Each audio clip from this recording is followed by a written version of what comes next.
Tens of thousands of children in the world's newest nation are on the brink of starvation. The war in southern Sudan has forced farmers from their land, closed supply routes and displaced almost 1 million people.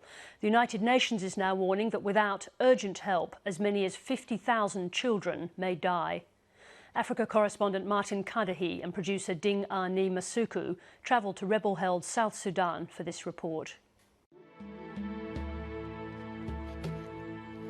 Just before dark, children play in the Akobo River. It may look idyllic, but this is a country at war with itself, and the biggest losers are children.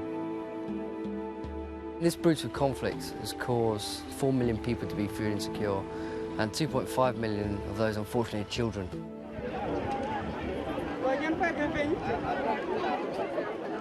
These people have been forced from their homes by fighting in neighbouring counties. They arrive in the heat of the midday sun and wait for rations. This man walked for a month to get here. All our houses were demolished by heavy guns shooting. We don't know what is the cause of it. So there's nothing left? Nothing has been left. Civil war in South Sudan flared up in December. It began as a row between rival politicians, but has descended into a tribal conflict between the two main ethnic groups. Thousands of people have been killed. We are also appealing for a peaceful solution to the ongoing crisis. Our people have suffered so much for the last more than 21 years.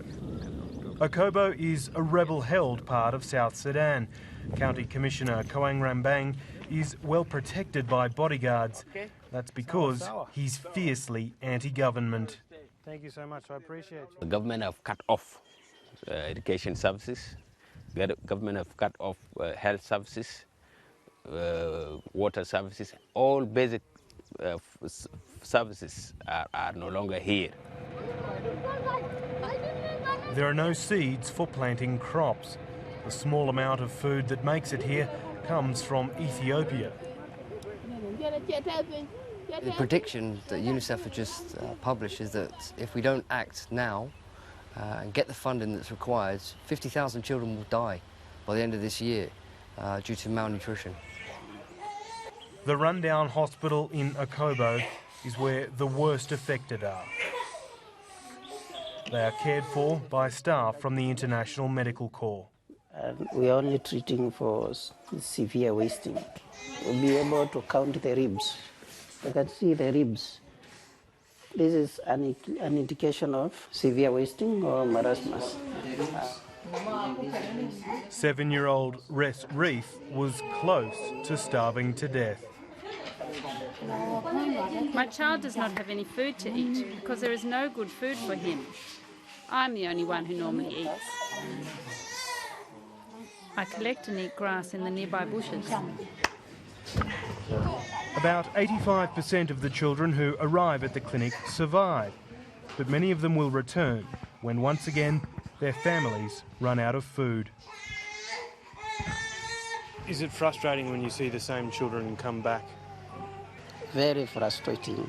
At the back of my mind, I always have this feeling that they may be back again because they are we treat them, they go back to communities and they have no food.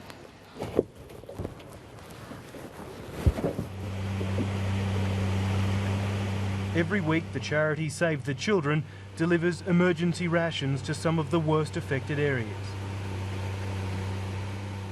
They use the local waterways, past villages, pastoral settlements and wetlands along the border with Ethiopia. So we're heading further downstream on the Akobo River. It's probably going to take us about an hour to get to the town of Kir, and that's where there are a number of children that are already malnourished, and what we're going to do is deliver some much needed food to that village. When we arrive, Local women are already waiting with their children for the aid. To determine who gets what, the children are examined. A bicep measurement is a quick way to tell if a child is getting enough to eat. In Kir, a staggering 1 in 3 children are malnourished.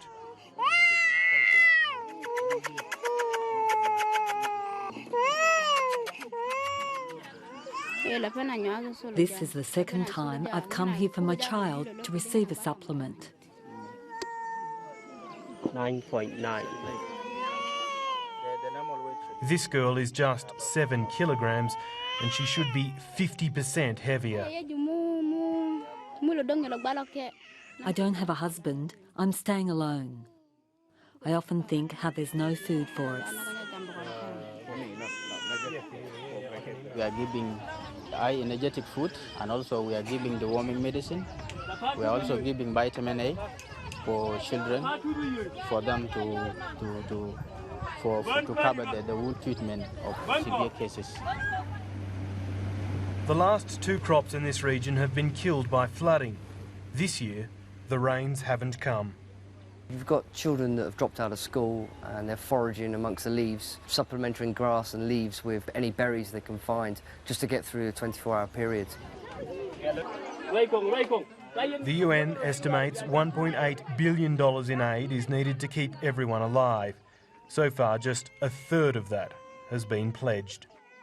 For 58 Australian dollars, we can provide 3 months of supplementary feeding, highly nutritious, high-calorie paste, which will bring a child that's, on the verge of death to essentially be in a position where they can play and enjoy the life that they should be enjoying, rather than struggling due to hunger.